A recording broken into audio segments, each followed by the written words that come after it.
هو الذي يصلي عليكم وملائكته ليخرجكم من الظلمات إلى النور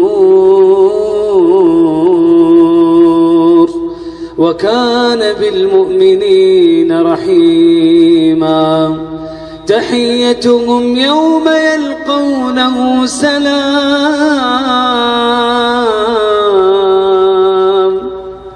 تحيتهم يوم يلقونه سلام وأعد لهم أجرا كريما. إخواني في الله، والله لو طبقنا هذه الآية يا أيها الذين آمنوا اذكروا الله ذكرا كثيرا وسبحوه بكرة وأصيلا لنلنا الجوائز من الله. هو الذي يصلي عليكم، والصلاة من الله لك، الثناء لك عند جبريل. تخيل الله يثني عليك يا غالي، تخيل الله عز وجل يمدحك عند ملائكة لا يعصون الله ما أمرهم ويفعلون ما يؤمرون. نعمة عظيمة. وملائكته، حتى الملائكة تستغفر لك، حتى الملائكة تدعو لك. تخيل يا غالي لو أن أحد الصالحين الآن يدعو لك، ما هو شعورك؟ سعادة وطمأنينة في القلب. طيب أنا أقول لك إذا طبقت هذه الآية في حياتك ملائكة تدعو لك. الله جل وعلا يقول الذين يحملون العرش ومن حوله يسبحون بحمد ربهم ويؤمنون به ويستغفرون للذين آمنوا ربنا وسعت كل شيء رحمة وعلما فاغفر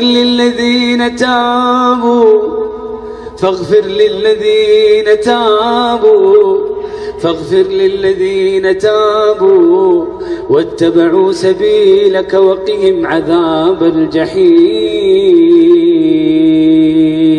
ثم قال ربي بعدها ليخرجهم من الظلمات إلى النور. كم من شاب سمع آية فأخرجه ربي من الظلمات إلى النور.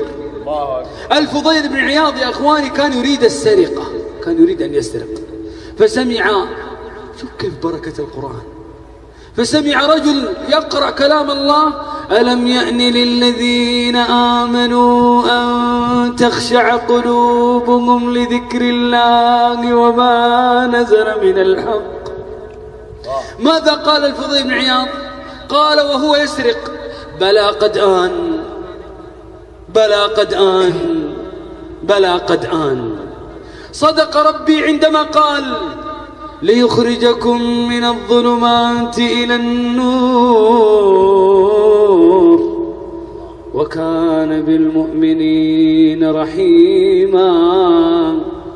انظر إلى بركة القرآن وإلى بركة تطبيق هذه الآية في حياتك، وين توصلك، وين توصلك. الله عز وجل قال بعدها تحيتهم يوم يلقونه سلام. شوف فين وصلتك، وصلتك إلى أعظم نعيم في الآخرة، لقاء الله. تحيتهم يوم يلقونه سلام. الله يسلم عليك. تحيتهم يوم يلقونه سلام وأعد لهم أجرا كريما. صدق الله عندما قال والله يدعو إلى دار السلام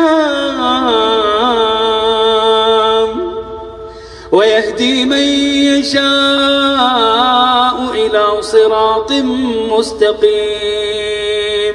صدق ربي عندما قال لهم دار السلام عند ربهم وهو وليهم بما كانوا يعملون.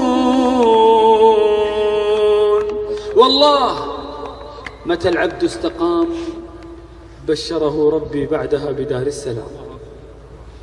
إن الذين قالوا ربنا الله، يا توحيد، علق قلبه بالله.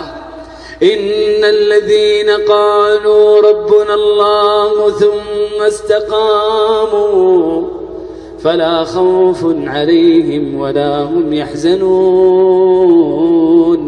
شوف هذه الاستقامة وين توصلهم.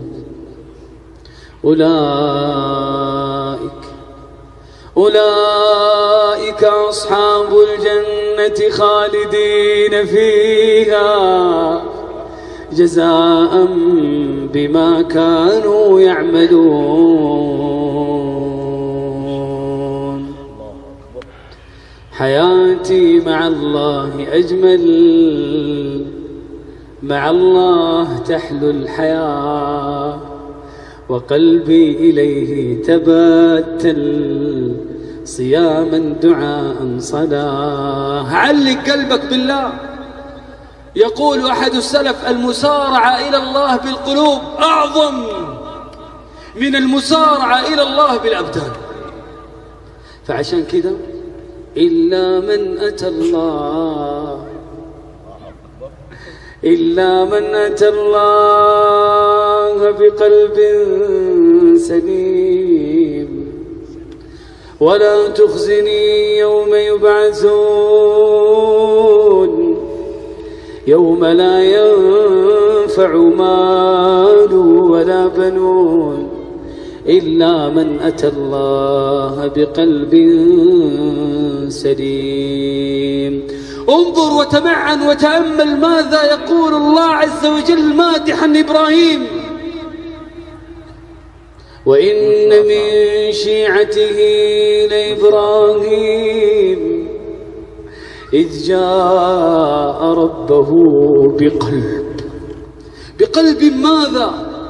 وإن من شيعته لإبراهيم إذ جاء ربه بقلب سليم.